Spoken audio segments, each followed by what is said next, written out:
My name is Jessica McCormick. I'm the National Chairperson of the Canadian Federation of Students. The Federation is Canada's largest and oldest student organization, representing about 500,000 students across the country. I'm especially happy to have the opportunity to be part of this symposium today to discuss some of the issues facing young people. Also, contrary to some of the stereotypes about my generation, I am actually terrible at using technology. And I'm wasting time. Okay. Oh, I think I went back ahead one. Okay. So, in order to find some of the, I've gone ahead way too many slides. Okay, here we go. In order to find solutions to the challenges that we face as a generation, I think we first have to understand the context in which young people currently live in. Some of the challenges we face are challenges not borne by previous generations, from skyrocketing tuition fees and student debt to high youth unemployment and a shrinking middle class. This may very well be the first generation that's worse off than the one that came before it.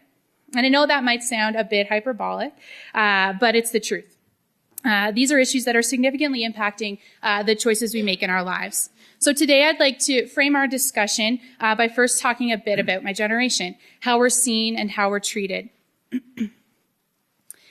So I'd like to talk about how an entire generation has been told that a college or university education is a necessity, only to discover that depending on what part of the country you live in, that education can be so expensive that you're forced to take on significant debt in order to cover the costs.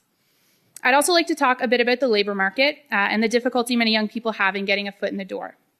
And finally, not one to be an armchair revolutionary, I'd like to share my own thoughts on the solutions facing young people today. In the past year, it's been hard not to glance at a magazine rack or scroll through Huffington Post without seeing a headline about my generation. As Time magazine likes to call us, the me generation. Some say we're entitled narcissists mooching off of our parents, that we expect everything to be handed to us without doing any of the work, or that we study subjects that have no real value. Unfortunately, this type of rhetoric is becoming all too common. And these statements are not just inaccurate, they're offensive. The reality for young people is that we begin working earlier in our lives and for longer hours in jobs that are less secure and that pay less. Much of the discourse on young people paints economic challenges as lifestyle choices. We rent or live with our parents, not because we lack forethought and commitment, but because many of us can only dream of affording a home. We rely on credit cards, not because we're reckless and have no financial discipline, but simply because we can't afford to pay the bills. These are not generational character flaws. Rather, they're rational responses to the very difficult political and economic climate that we find ourselves in. Young people today have never known the dream of a single detached home with a spouse and 2.5 children, luxuries that many of the critics of youth enjoyed in times of greater union density and a growing economy. Of the many challenges that young people face, one of the most difficult is getting to college or university. We've been told throughout our lives that we need to have some form of higher education to get a job and participate in the workforce. However, as a result of chronic underfunding of post-secondary institutions are less accessible than ever. So here's my story. And there goes a picture because I can't do transitions on PowerPoint. But for that brief second, that was a picture. And now it's a blank screen. Visualize the Cabot Trail. That was the picture that I had up there. Oh, there it is again. I'm breaking stereotypes as we speak. So I grew up in Cape Breton, Nova Scotia. Just ignore that. When I graduated high school, I knew that I had to get a post-secondary education in order to get a job. And I had two options. I could stay at home and live with my parents and go to Cape Breton University, or I could move to St. John's, Newfoundland, and attend Memorial University. Most other public post-secondary institutions in Nova Scotia were completely out of reach for me and my family. So after we crunched the numbers, my parents and I soon realized that it would actually be more affordable for me to leave home and go to university in Newfoundland, where tuition fees are about half the cost of what they were in Nova Scotia. And from the year I began my degree to the year that I graduated, I paid the same fees, just over $2,600 per year. And many of my peers who chose to stay in Nova Scotia or to go to Ontario, example, for post-secondary education saw year-over-year tuition fee increases. Some paid almost $8,000 a year. And when we compare the fees that students are paying today with those paid by some of our decision makers, I'll use Kathleen Wynne, the Premier of Ontario, as an example. She paid about $637 when she started her bachelor's degree. Well, it's no wonder that some young people feel resentment towards political institutions. This systemic divestment from college and university education in many provinces has left institutions struggling to make up for budget shortfalls by downloading the cost of that education onto students and their families. Rising tuition fees are deterring many students from attending college or university and are forcing those who do to take on significant amounts of debt. Statistics Canada has found that students from low-income families are less than half as likely as those from high-income households to pursue a university education. They've also found that finances are some of the most frequently reported reasons for high school students not pursuing a higher education. So for those that do attend college or university, many are forced to borrow to finance an education that has become vital to our individual and socioeconomic growth. This past year, almost 455,000 students were forced to borrow to finance their education. On average, students can expect to graduate with approximately $27,000 in debt at the end of a four-year degree. However, depending on the province that you live in, that number can grow. Students in Ontario graduate with approximately $37,000 in debt at the end of a degree. This burden forces us to postpone important life decisions like starting a family, buying a home, starting a business. Funding for post-secondary education through student debt is an unfair model. Requiring low and middle income students to finance education through debt results in those students paying more for an education than students who have the resources to pay the full cost up front. And students that are able to pay the full fees up front only pay the sticker price, while students who take on debt to pay their fees must pay both the fees and the accumulated interest on their loans. Such a system unfairly burdens low and middle income families. But it hasn't always been this way. Only since federal funding cuts of the 1990s has an increasing proportion of the cost of post-secondary education been passed on to students. 30 years ago, federal funding covered about 80% of an institution's operating budget. Today, it covers roughly 50%, with tuition fees often making up the difference. In fact, tuition fees have become the single largest expense for university and college students, increasing on average over 5 times the rate of inflation. And at their current rate of increase, tuition fees are estimated to exceed all other student expenses combined in 5 years. And according to data that's been provided by the Canada Student Loans Program, average tuition fees for children who are in kindergarten today will be just over $13,000 per year by the time they reach university in 2026, and will jump to $15,000 per year by the time they graduate. And people wonder why we put off starting families. If getting through college or university wasn't challenging enough, life post-graduation can be even tougher. It's becoming increasingly difficult to get a foot in the door in many professions. Graduates of bachelor's, master's, and PhD programs are often serving coffee, waiting tables, and restocking shelves for minimum wage. And that's if they're lucky enough to find a job.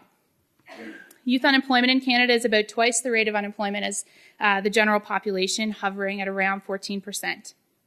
On top of that, it's estimated that there's as many as 300,000 young people engaged in unpaid work. The prevalence of unpaid internships is especially concerning because it's not just exploitative, it has significant impacts on the economy. Some students even pay tuition fees while working for free in co-op programs or internships.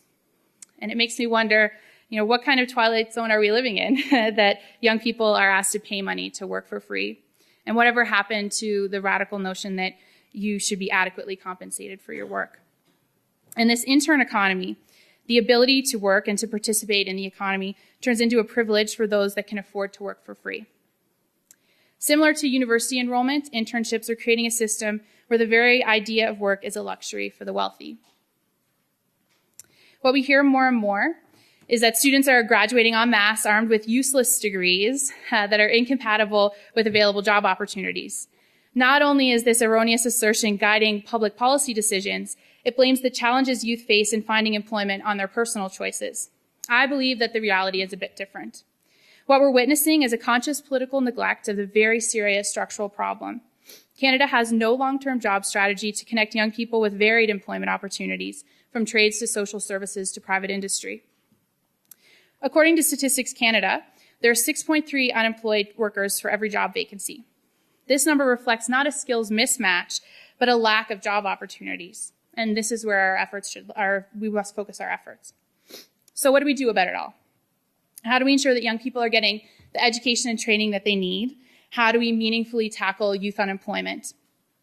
First, I believe we must absolutely remove the financial barriers to post-secondary education. When we recognized that secondary education was a crucial stepping stone to employment, we removed the financial barriers for everyone. Regardless of how much money was in their bank account, they could go to school and get the skills they needed to succeed in the labor market. If post-secondary education is today what high school was 50 years ago, then we should treat it that way. Develop a strategy to fully fund college and university education. These are radical ideas for some of you. Remove upfront financial barriers and help young people get the training and skills they need to succeed after graduation.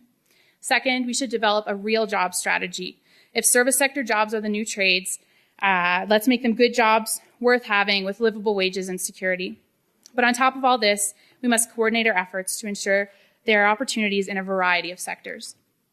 The answers to the problems that we face will not come from lecturing a generation on whether or not they've made the right choices, be they educational or otherwise.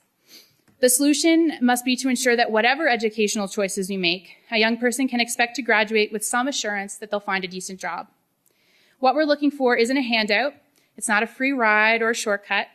What my generation needs and wants is the same support and tools for success that were enjoyed by youth of the previous generation. And if we can't fulfill even these most basic promises, well, then we've truly failed. Not just my generation, but generations to come. Thank you.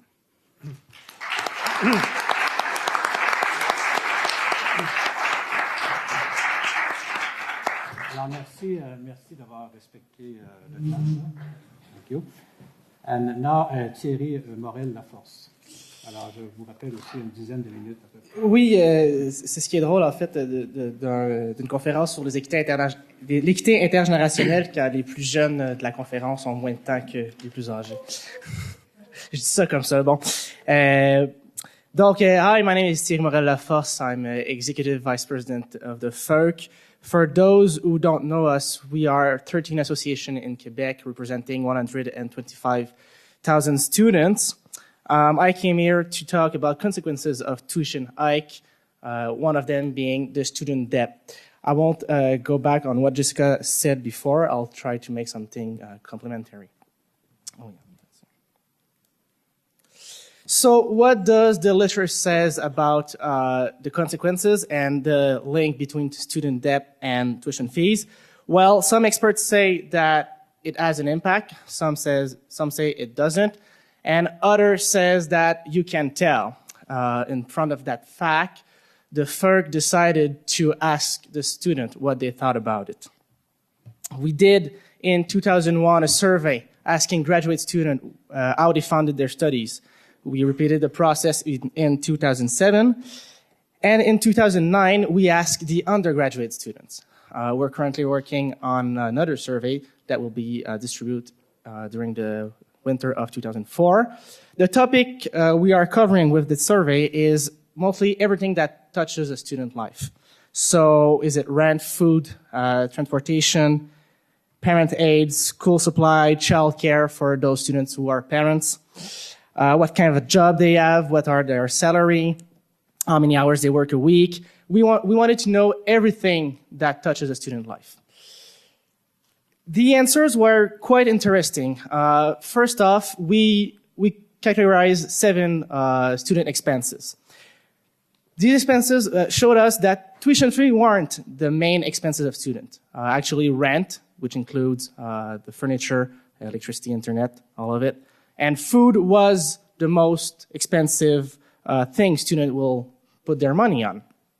Of course, students who are parents will have money for childcare. Another interesting thing that you can see here that we found out with our survey is that leisure isn't the main expenses of students. And actually, the number shows that the more debt a student gather, the less leisure time he will spend. So where does the student get their money to pay for all of that stuff? Mainly it's from jobs.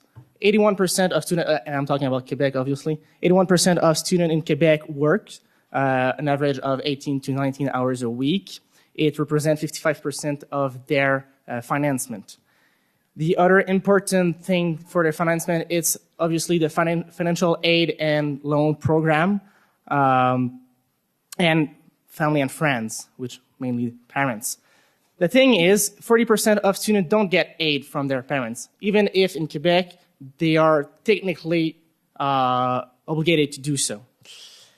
Same thing for the loans and grants program. It's not every student that has it. It's 40% of students who touches grants or loans. So if that's all there for their financement, what about their debt? Where is it coming from? Well, mainly from the financial aid program. That's kind of ironic to say, but the financial aid program gives students $13,000 debt at the end of their studies. The average debt for a Quebec student at the end of a 3-year program is $14,000. We saw here that in some provinces it's higher than that. That doesn't make it a good thing, by the way. The other important source of indebtedness for students is the line of credit lines from banks. We don't talk about bank loans anymore. They instead issue credit cards or credit lines to students. Funny thing, if you study in a program that will someday give you a higher revenue, well, you have a bigger credit line. For example, a student who studies to become a doctor will have a highest credit line than one that studied to become a teacher.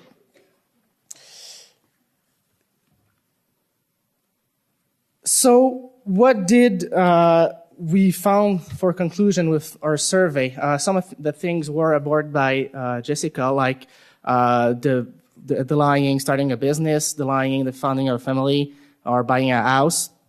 Another important issue is some students won't pursue their studies to grad school because they have a debt. That's 41% of them. In a society that is wishing to have more technology developed and is investing in science and technology, it's kind of weird to say that students can't even go to grad school because they're in debt.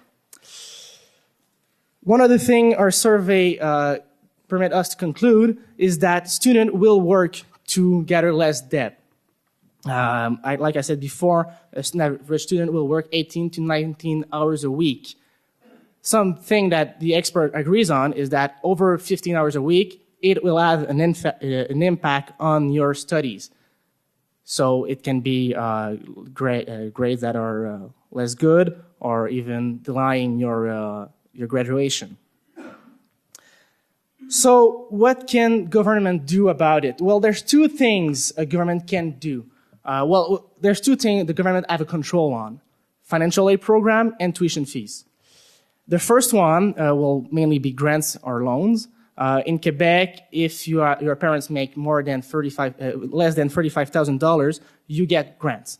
You all have the grants that you need to pursue your studies during all your undergrad study. If your parents make more than $35,000, well, you start getting loans. And a weird thing about the financial aid program that we have in Quebec is that if you work during your studies, you're penalized. The program gives you less grant because you're working. But as we can see here, in blue it's Quebec and in red it's Canada, working for a student has become more and more normal. It's now the norm for a student to work. As we've seen in our result, 81% of students are working during their studies. And it's not that much of a bad thing. I mean, okay, good, you go on the market, you start getting experience.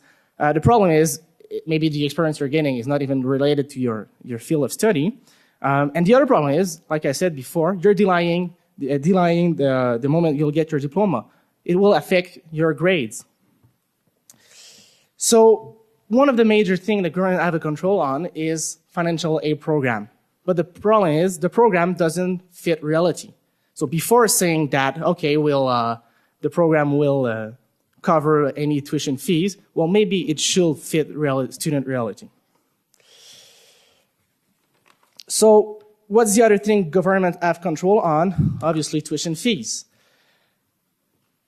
The problem here, again, is tuition fees aren't the only expenses student faces. Like I said before, there are other major things that student has to consider, like living, paying its rent, eating.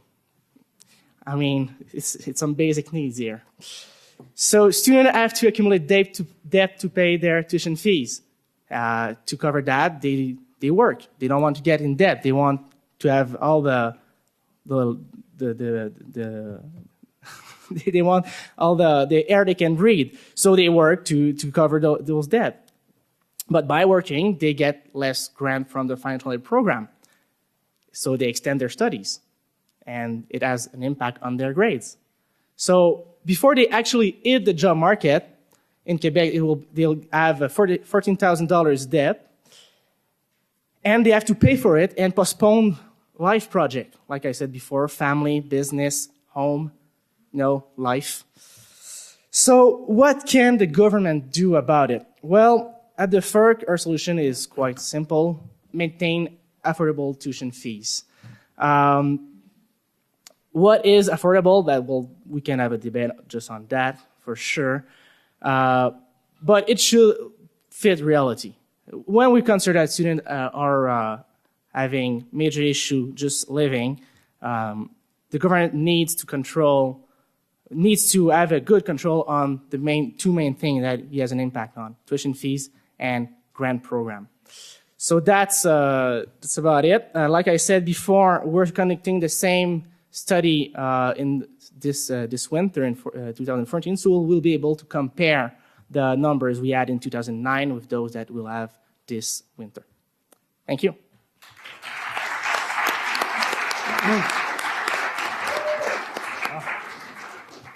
Je vous remercie pour avoir respecté le temps et pour avoir donné l'exposé très bien documenté. Alors, nous aurons maintenant une troisième intervention, Raphael Jacob, et ce sera suivi d'une discussion avec la salle. Alors, Raphael. Thank you. I've been to things like this before, and I think what you get as the day goes on is just the people in the audience who start to slump slowly. And I saw a couple of you dozing off. You didn't think I noticed, but I saw. So I actually ran out of water. I'm going to fill my water. Take a minute, stand up, maybe talk to your neighbor, because I'm acutely aware that I'm the last speaker before our panel, and you guys get out of here. 1 minute.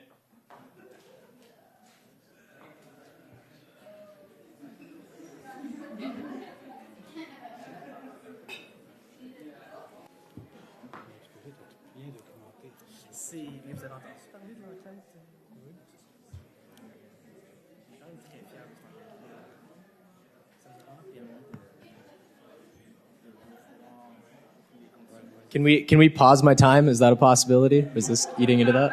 The clock's still going. Oh, there we go. Thank you.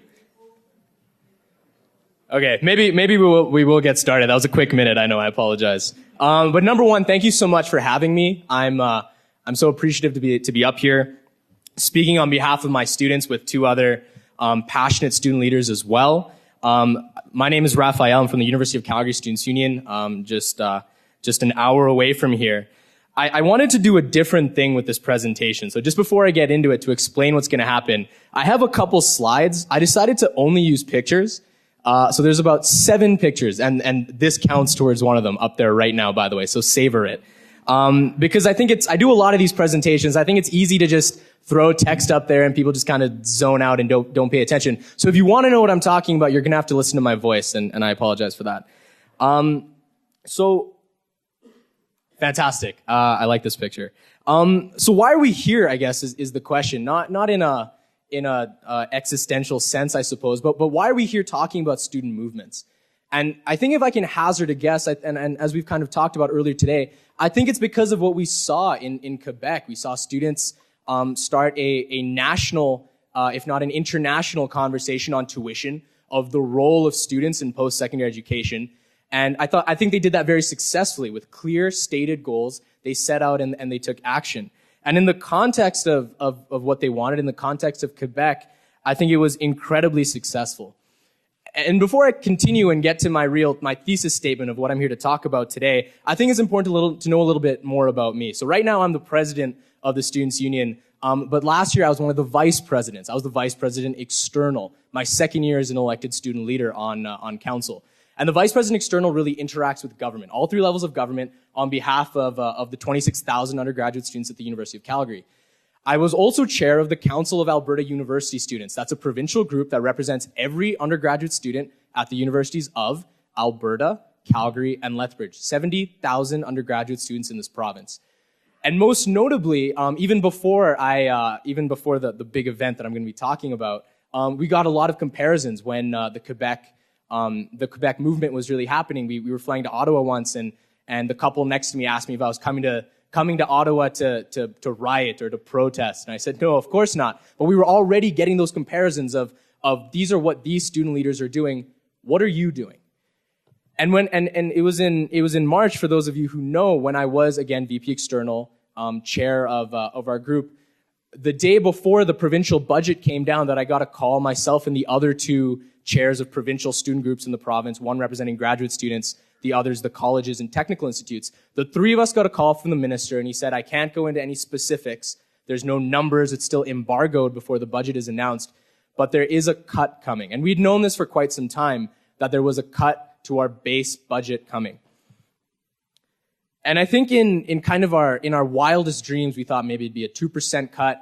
At the worst, we saw a 5% cut. And I think it depends on who you talk to, but generally people agree it was around a 7% cut that we got in March to our base funding. And again, in the context of the fact that when the government had been running in the elections, they promised us stable 2% funding, 2% increases. So really a 9% swing from what we reasonably could have been expecting.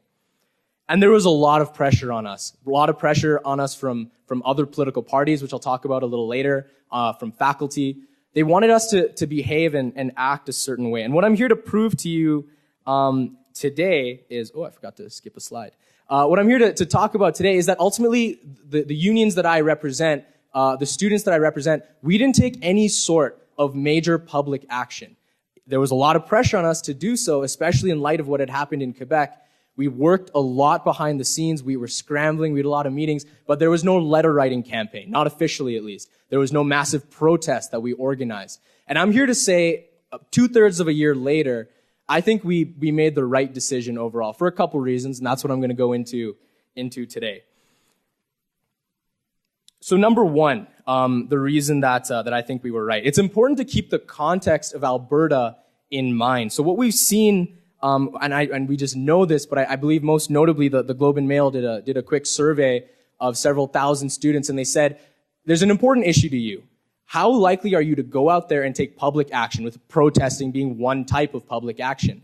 And obviously Quebec had the highest positive responses. I believe the national average was about 60% of students across the country said, yeah, they would go out and take action. 22% of Albertan students said they would take action. And again, as I'm sure you're all aware, filling out yes or no on a survey is very easy comparatively to actually going out and making signs and marching on the legislature. If I had to hazard a guess, I think that number would be much lower. And it's important to keep things like that in mind. I love this photo. That guy in the very front there actually became one of the execs with the SU. He's a successful entrepreneur now, but this photo is on the internet and it will forever be on the internet. But, and we have some of our administrators here who might even know who this is. But, it's not to say that organic student action doesn't happen. This happened several years ago in 2010 in response to tuition increases. We call them market modifiers beyond the tuition cap at the U of C, and in response to mandatory non-instructional fees. And what we found, again, in the context of Alberta, is that student unions and student associations are by far the most successful when they channel that grassroots student outrage, if you will, the student desire to see change. Going out there and informing students is something we do on all issues. It's something we did on this issue. We explained to them the context of a budget cut and what that would mean to them, and most students said, I'm not that into it. And we said, okay, that's unfortunate. I wish you were more engaged. But again, that is the context of Alberta. Not necessarily that they're less or more politically engaged. It's just we have to engage them in different ways. Maybe it takes more effort. So in situations like this, you see students coming out in very aggressively, even you could say, and getting involved. Not always the case, and you have to keep that in mind in the Albertan context. Secondly, we've been a big part of the discussion moving forward, and one of the outcomes that came of the budget cut was a tuition freeze. And I'll say a rare tuition freeze. Rare because it's not often, very, very rare, that you see a budget cut to a sector without a corresponding increase in tuition.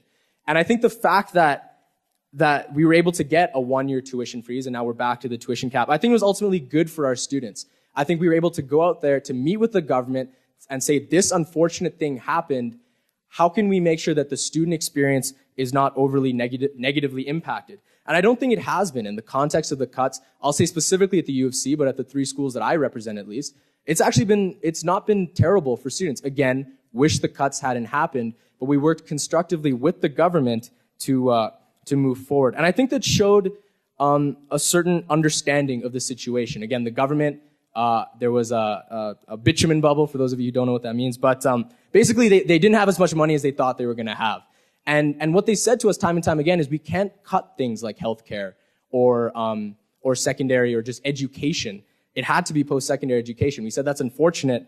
Let's work together to move forward. And if there was a silver lining to these cuts, it's the fact that now we're talking about things like mandatory non-instructional fees, that we're talking about tuition and how we fund students in this province. It's relevant now more than it's ever been. And now we see a reinvestment in the system. Just last week, the government announced a 2% increase with a lot more potentially to come going back into the system. So while the cut happened and it was unfortunate, we worked with the government to make sure that the student experience was still positively overall. Lastly, and I'm running out of time, but our major concern, again, like I said before, we had a lot of influence from the other political parties that weren't in government. They desperately wanted us to protest and to come out and rail against what the actions that the government had done, I think for obvious reasons. And we decided ultimately not to do that, to not tie ourselves to one political party, because I think student association neutrality at the political level is the best thing you can do. It would be unfair, I think, to your students to tie your association, to tie them to one party over another that they may not believe in. Certainly we work with all parties, but we said that we're not coming out here to say that perhaps the government mismanaged their finances. That's not our place to say. We're coming out here to say post-secondary education is important. These are ways we can move forward. And I think that was to the ultimate strength of our situation. Last slide. What are ways then that we do engage students positively? Something we ran in the last election was a Get Out the Vote campaign. These are student leaders from the University of Lethbridge, and that was the then chair at the time right there in the middle. But we signed up students, over 12,000 students across Alberta. And the day before the provincial election, we called them, we texted them, we emailed them, and we said, this is where you go to vote. This is how you do it, because they had to bring certain documents along. And this is just a general reminder the voting day is tomorrow. And we saw huge voter turnout in the election. We saw a lot of students specifically preferentially voting. And a large reason, I speculate at least, that the government is still in power because young people got so engaged with this past election.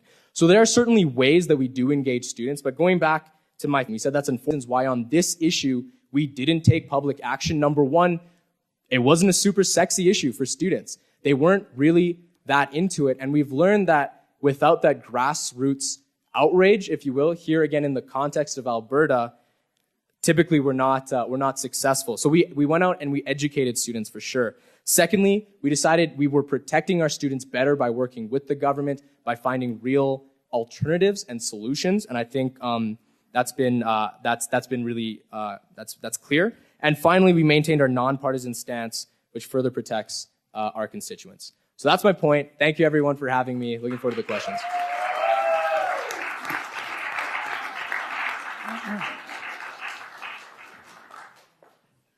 And now the question, I suppose that you have plenty of questions, especially from the student side. No?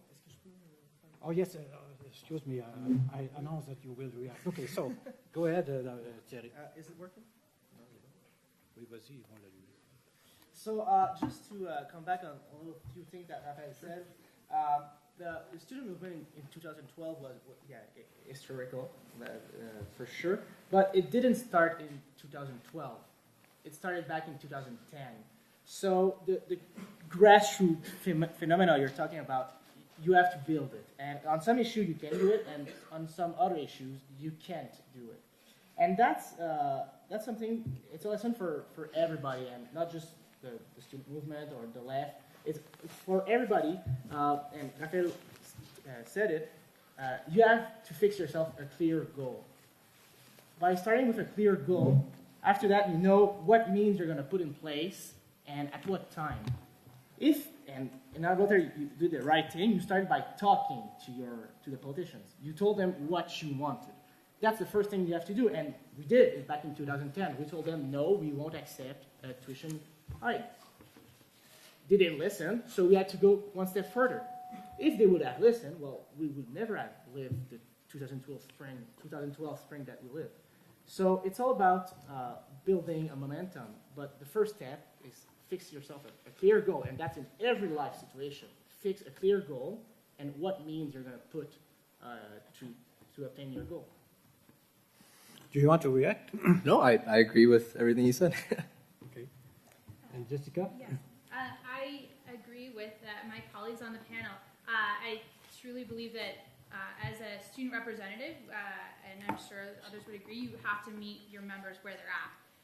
And that starts with education on the ground. So any escalation of tactics has to start with actually educating students on what the issues are, so that they have a good understanding of the policies of the provincial government or what the current political context is. In my experience in Newfoundland and Labrador, for example, I guess similar to Albertan students, we had a fairly good relationship with the provincial government, a progressive conservative government that has responded positively to the demands of students and has had a 13-year tuition fee freeze. And so, being out on the streets protesting at the steps of the legislature is not necessarily the tactic that we want to employ all of the time, and respecting that the students on the ground also don't see it as the best tactic is important as well. And so I think that it's important to use a diversity of tactics, respect the political context and the context of the students on your campuses, or from myself across the country, and to not go all in at once. It definitely needs to start with education. Okay, thank you. So the first question there. So in the beginning, this is going to sound like a comment, but I swear that I'll make it a question. So my name is Brent Epperson with the Graduate Students Association, University of Alberta, and I'm a doctoral student in political science. I have to take issue with Raph a little bit on his representation of student politics in Alberta. It makes it sound like Quebec is at one extreme and Alberta is at the other. Now, don't get me wrong, Raph and I have worked quite well together on issues like mandatory non-instructional fees. But the idea that we don't have protests doesn't really fit for University of Alberta. We took a different take at U of A than they took at Calgary or Lethbridge, and we did have protests to the cuts. We also felt that there were severe consequences for graduate students with the cuts as well. We had reductions in TA and RA funding, for example. So this idea that somehow students were protected from the budget cuts, we as an association would disagree with that. What I do think Raph captured is this idea of nuance, that you do have to apply your tactics to the context.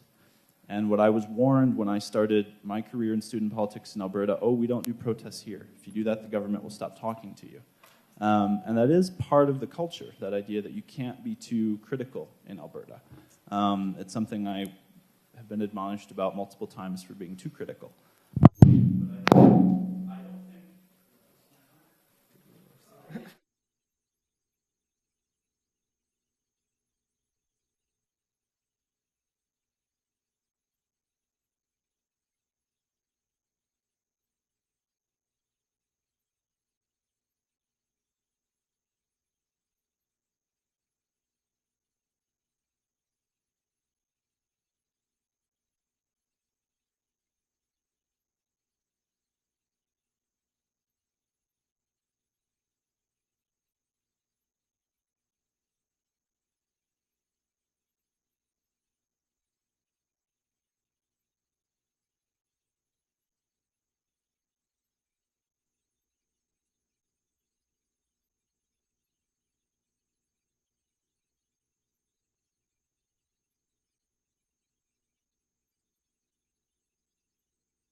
So I would bring that back then to ask all of you, how do you see a comprehensive strategy that incorporates both a protest culture, and let's be frank, you do have a stronger one in Quebec, though it's not black and white Quebec and Alberta, with the sort of backroom politics, not to sound negative, that's preferred in Alberta and that everyone's told you have to practice here. What do you all think is the appropriate combination of strategies to be effective going forward with these debates we're having on post-secondary education? Sure, I can start. So I think that a diversity of tactics is the basis for any campaigns organizing, whether it's on tuition fees or any other student issue. In my experience, the model that we use for our organizing is we say educate, agitate, organize. And so we begin our organizing on any particular issue by talking to students on the ground about it, by setting up structures at the local level, whether it's a coalition or a community that comes together to talk about the issue. But first and foremost, educating members on what that particular issue is. And then building from that, I mean, the whole idea is to escalate tactics. And, you know, I said educate, agitate, organize. Organizing is not limited to protesting in the streets. Organizing can be doing a petition drive. An example that I have done is, you know, taking pictures of students holding up a sign that has their student debt on it. That's organizing too. So to just limit your tactics to protest, I think would be unwise and wouldn't respect the realities on campuses. But yeah, I think that it's about escalation. In some circumstances, for example, if you don't know that a cut is happening and then, you know, it's dropped on your lap the next day, well, you can't actually, you know, start going through this cycle that I've outlined and, you know, educate for 3 weeks on campus and do tabling and then maybe have a documentary screening and then organize an action. You have to do an action right away. But that doesn't mean that you don't go back then and do that reflection and do that education on campus to talk about why you did a particular action. So I think that getting in touch with students on the ground to ensure that you are representing them adequately as somebody that's been democratically elected to do so is important. And yeah, I think that a diversity of tactics is important. We talked about protest a lot, but that is not all that direct action is. Ralph, do you want to react? Sure. No, that's it's a strong question from a strong man. Thank you. But I mean, I didn't want to just come and talk about like a research or a policy point. I wanted to, you know, be a little controversial and talk about something personal to me. I won't answer your question because I don't know what else I could add that these two here wouldn't already. But I'll just say with some of the points that you raised, I just want to be clear. Number one, I'm not saying obviously that nothing happened with the budget cuts. I know a lot did happen in Edmonton with the legislature really right in your backyard. I was saying, I think officially in the stance of our SUs, at least the undergraduate ones, we didn't come out strongly against the government. We were very strongly opposed to the budget cuts. And I think you're right. Negative things did still happen. I don't deny that for a second. I also don't deny that you need to protest sometimes. If the government truly believes that you will never agitate students to the point of going out and protesting, then you've lost a lot of power in that relationship. Ultimately, it comes down to votes and the public image. But we always reserve that card, and we have, I think, successfully used it in times past. My point was simply that in Alberta, from what I've seen and from what I've understood from other past student leaders, if students don't want to get educated on a topic and don't want to protest, they won't. They don't have that same specific type of political engagement that you see in other provinces, in other parts of the country. It's a very Western mindset, like you said, Brett. So those are just my only points. I'd just like to add the relation between a student union and the government. It's quite an interesting one. Like you said, there's the part where you go in the street and you protest. But there's the other side of the story that you don't get on TV, which is that student unions are experts of student needs and student life. And their job is to defend students toward the government and toward society in general. So the first step of a student union and federation or campus, local campus with the administration or whatever with the level, your job as a student union, and it's the same thing for the workers' union, is to get the message straight to the legislator. if you can't explain the problem you're facing, if you can't tell him what are your revendication, well, he won't know what you want. So he can't fix it. So that's the part we don't get on TV about all the protests. It's the back and forth that you're supposed to have with the legislator. And that's the most important part of it. If you don't have that part, you can't have a solution. Okay. No, see, I think she had a question. Okay, d'abord. Yes, my name is Rhoda Howard Hassman. I am a professor now, but I was once a student, and I did not come from a wealthy family. I know this is about student movements, but I would like to present to you an argument with which I do not necessarily agree, and ask you what your reply would be, and that's especially for Monsieur Morel-Laforce. So the argument is this. If you graduate from university, your lifetime earnings will be much higher than the earnings of people who didn't go to university. So therefore, it's not unreasonable to ask you to pay some more of the costs of your tuition now. Because if you don't, then your tuition comes out of general tax revenues, which are paid in large part by people who are much poorer and will remain much poorer than you will be when you finish university. This is especially problematic in Quebec, which already has extreme budget problems. So I'm just wondering how you would react to that argument. I turned that argument around. It's true, graduate student will get more money. I mean, the facts show that you have a better salary, a better revenue. But you also get less social needs from the government. The government has to pay less for you. You're healthier. You don't need social welfare. So you're putting more money in the government by the revenue you make, and you cost less to the society. That's how I turn it. I'd say, yes, it's true, you make a better revenue, but you're also a better investment for a society. I can go next. I think, yeah, no, I completely agree. I think what he's trying to say is that people may go into post-secondary education to benefit themselves, but there's benefits to society as well, and that's primarily why we should be funding it and making it accessible. To hit with your one point, and this is a little controversial to say, not the official position of my association necessarily, but I don't think we've ever really advocated for free tuition. The research I've seen, at least, is that even if you make post-secondary education free, it's not. I'm saying that even if it was $0 to go to post-secondary, it was completely free. It would still be. There's a lot of people it wouldn't be accessible for, and those are two different things. They're not always the same. So we've always advocated for more grants, more bursaries, especially for rural students. That's a real divide you see in Alberta: urban versus rural students. I'm a rural student, and that's something we've always advocated for those grants. And so I agree with what Tierry is saying for sure. It's just also that on that one point, we've never advocated for free tuition, and it's not necessarily the solution to all our problems. Okay. I don't think she got the chance to. Okay, yes, okay, go. I'll be brief. So on the opposite side of the spectrum, I guess, the Federation is founded on the belief that education is a right, not a privilege, and that we should remove the upfront costs to post-secondary education for all. And you know, the argument that you posed is one that I hear a lot. I've heard this myth of the $1 million that post-secondary graduates will make over their lifetime compared to those that don't get a post-secondary education, and that's simply not the reality.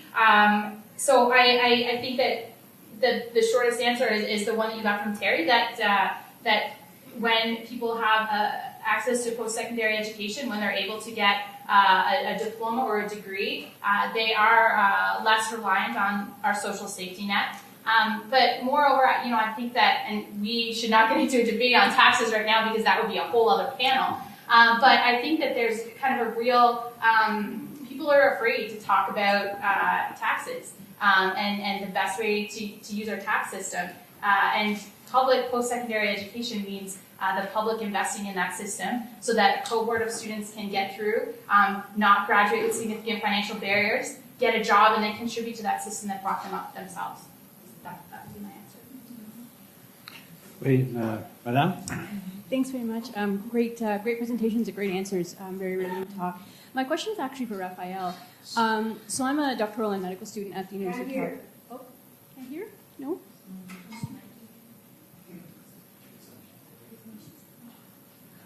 Hello? Yeah, okay, I'll try to speak louder. So I am a graduate and medical student at the University of Calgary, but I'm not actually from Alberta. So this is a genuine question about your comment about the differences between Alberta students versus Quebec students and that sort of reaction. Now, it seems that you're suggesting that there's perhaps less outrage among the student body, and I'm wondering if it could be that there's perhaps a greater sense of futility in Alberta just because of the different political climate. And this is just complete curiosity as a non-Albertan newly moving to Alberta. How would you characterize that? Yeah, I've been a Calgarian. I've been in Alberta for about 13 years now. I'm an immigrant myself. And I believe there have been probably, I'm sure, papers and whatnot written on it. I'm not an expert on it for sure. I think if I had to hazard a guess, there's a certain cynicism I think you see in Alberta in the West, and generally even actually of even more conservative political leanings of small government, and maybe the government isn't necessarily the solution to our problems, private enterprise, etc.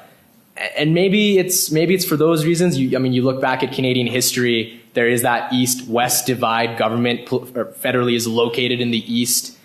Perhaps that whole idea. I'm sorry, I'm rambling. The short answer is I don't know. It's a great question. I'd love to read an article or two on it. It's just the reality of the situation. And I think, and going back to my point, not necessarily does it mean that Albertans don't care or that Albertan youth don't care about government or how it affects them. It just means that people like myself and Brett and Sarah need to work harder and in different ways to engage them politically and convince them that this is worth their time. But I don't have an answer to your question, I'm sorry. Okay, Madame. I would like to speak to the question that you have raised, which is the question that seems to dog every conversation about how we should be dealing with post-secondary education, which is if you benefit from it, you should pay for it. And the way I would answer it is that the people that are making that argument by and large, and I saw a lot of nodding in the audience as you were speaking by young people, that agree that if you benefit from something, you should pay for it. This idea like there's a one-to-one ratio, and the comment that was made that we all benefit from it, and yet the people that benefit most in terms of their income should pay the price tag at the front end. By and large, the people that make that argument are people that did not live in that world. The people that make that argument are people in which, for whom going to school was an affordable process. If you worked in the summer, you could save enough money to actually pay for your tuition, pay for your admin fees, pay for your rental, pay for your books, and have some beer money on the side. You could actually do it all by working. And you can't do that anymore. If you're lucky enough to have a job, you can't do that anymore. So I think we are talking about a generational shift in our understanding of what is accessible and who should pay for the benefit of good things in life. And by the way, we have a taxation system that actually, if you have a higher income, you pay more in taxes. The people that benefit from a better, a better education and get a better paying job actually pay more for the rest of their lives. So they are paying more, but they're paying over the course of their lives.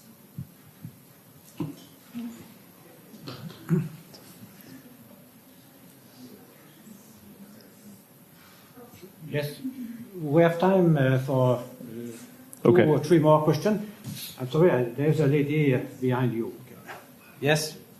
Yeah, I guess I'd like to reframe one of the questions, which is that the thing I'm worried about when young people finish their education in debt is, in fact, the career choice they will make. So you're a physician, but you're now going to try to do cardiology or brain surgery rather than be a family physician. You're a lawyer, but rather than doing family law, you're going to do corporate law. And we could go on and give examples. And so what I'm more concerned about is how, if we go with the examples given that, young people are smart and they're going to figure it out and they're going to work within the system that they're given in some sense, or that we're creating or that we're tolerating, depending on your frame of mind.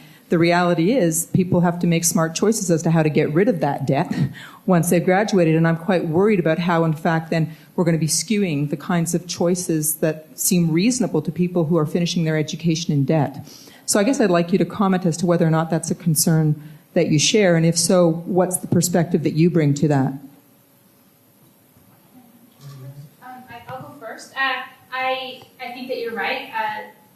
Graduating with significant amounts of debt does skew the career choices that people make.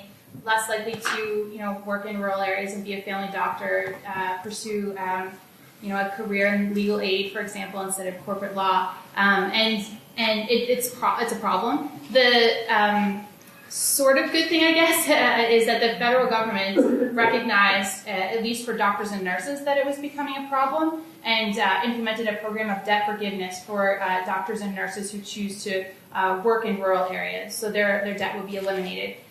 So I think that a program such as that, while it's piecemeal, only impacts a specific sort of graduate, it kind of hits the problem, which is that people are graduating with debt and not working in areas that we need them to take jobs in because they're more concerned with paying off their debt. And so, the federal government, the Conservatives recognize that. However, it needs to be something that is not just targeted at specific areas of study, not just doctors and nurses.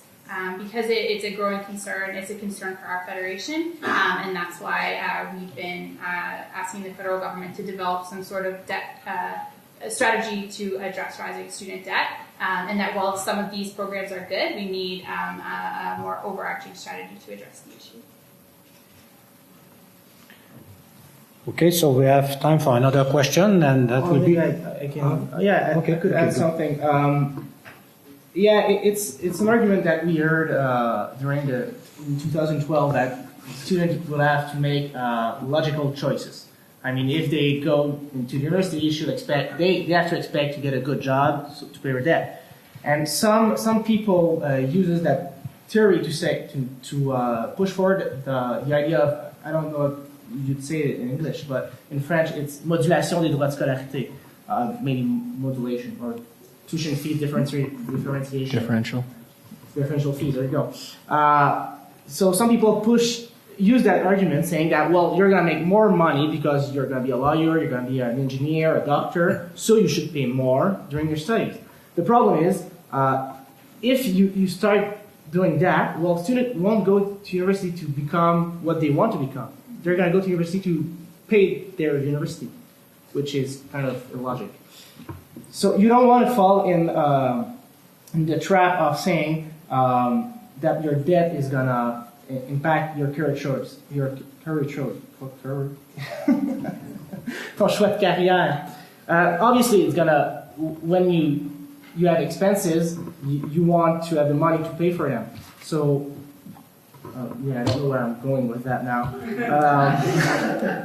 Just saying that, it's a dangerous argument to bring forward that you should pay for what you're going to get. Okay, so the last question, yes. All right. Okay, two questions. So go ahead. Is this on? Yes. Okay.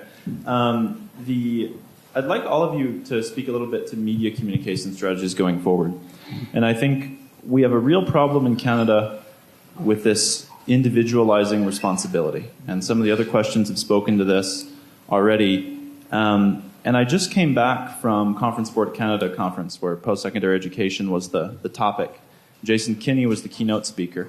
And he spoke to the CFS study and said student debt is not a problem despite this myth that CFS keeps perpetuating. Well, student debt is a problem, and you don't need to look farther than the United States to see that that's the next big bubble, the next big pending crisis, is student debt. But I don't think we're winning that debate in the public realm. And especially in Alberta, I think Raph can speak to this, we have the lowest post-secondary participation rate. And there really is this notion that, well, you're going to university, you're going to college, that's for you, why should I pay for it? Why should tax dollars be paying for it? And it's a debate we've had to have pretty regularly for the last year and a half, where we're constantly defending that there is a public good in education.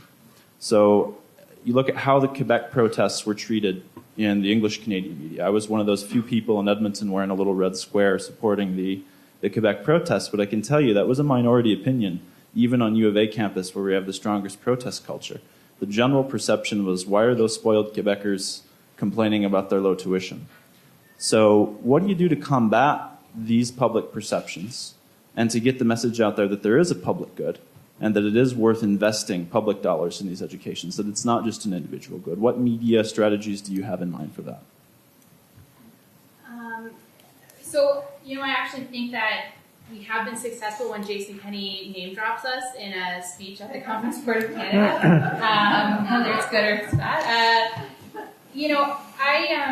So I've just been the chairperson of the CFS since June. But in the span of, the past few months, I have done hundreds of interviews on the issue of student debt and the growing crisis. Access to post-secondary education, high tuition fees. CBC's The National had two segments on student debt 2 nights in a row. And, I did a half-hour-long panel on CBC Radio on the issue of high tuition fees and student debt. So I don't necessarily think it's true that we haven't been raising the profile of the issue and talking about it more publicly, and that we haven't been getting a response from the media on it. I do think that the tides are changing there.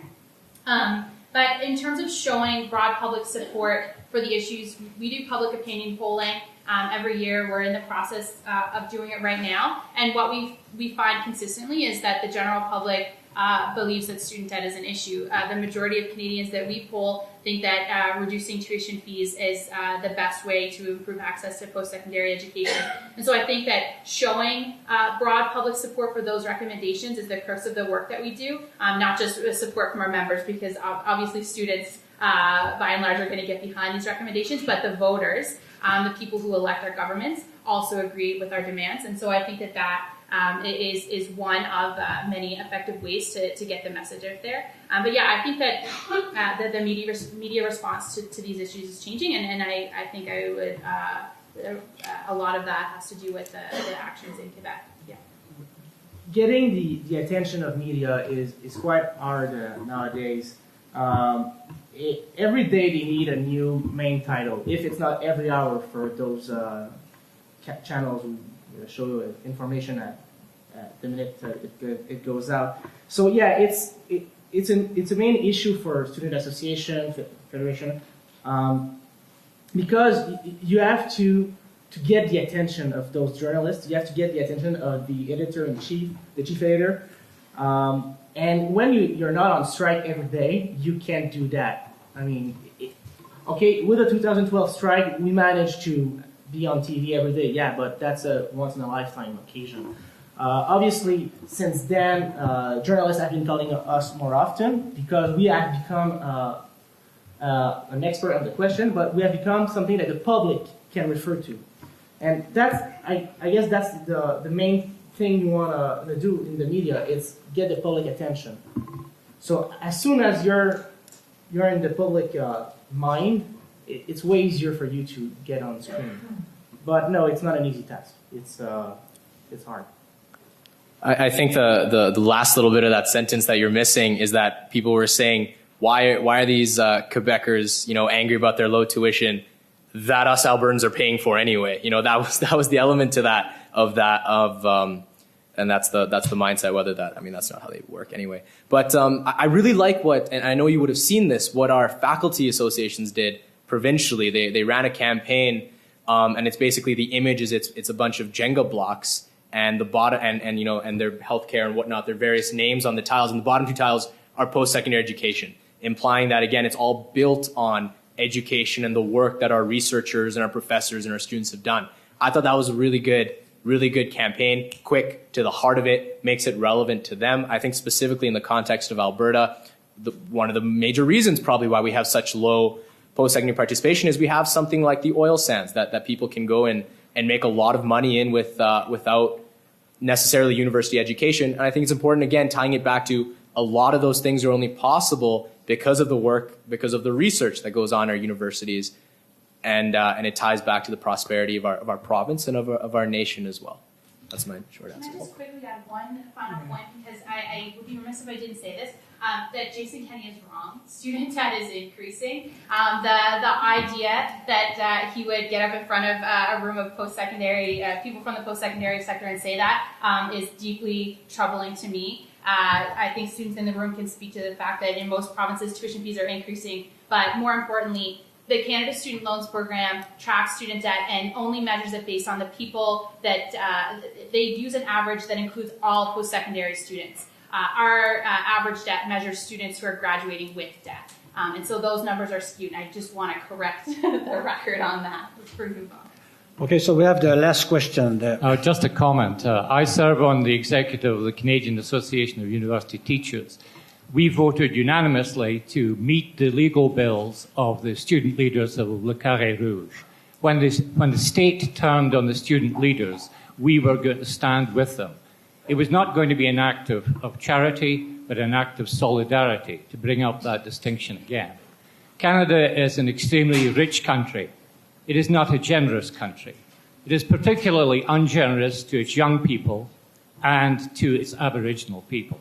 I think if Chief Atlew had been listening to this panel, he would have thought it very white and very bourgeois in what he was focusing on. The reality is, it seems to me, that we are succumbing to two dominant ideologies, and those who promote them, including in the media, and who owns the media. One is the ideology of austerity, which of course plays unevenly over society. So I have to profit, you have to suffer more. The other ideology is the ideology of affordability. How can other poster democracies in the world offer free tuition to the students? Do they have to have Norway's oil? Do they have to have a different outlook on life? No. They refuse to reduce citizenship to being a taxpayer. They see students going to universities as citizens' information rather than consumers' light who can be exploited while having to be subjected to the triple whammy. Pay more, get less, be grateful. I think that there is a real need here to build more critical solidarities based on the fact that we can afford a great deal more than we do for our students. We choose, or some people choose, to determine that this is unaffordable. And for me, that is to buy into or locate yourself in the wrong frames. You all deserve much more than you're currently being offered and urged to accept.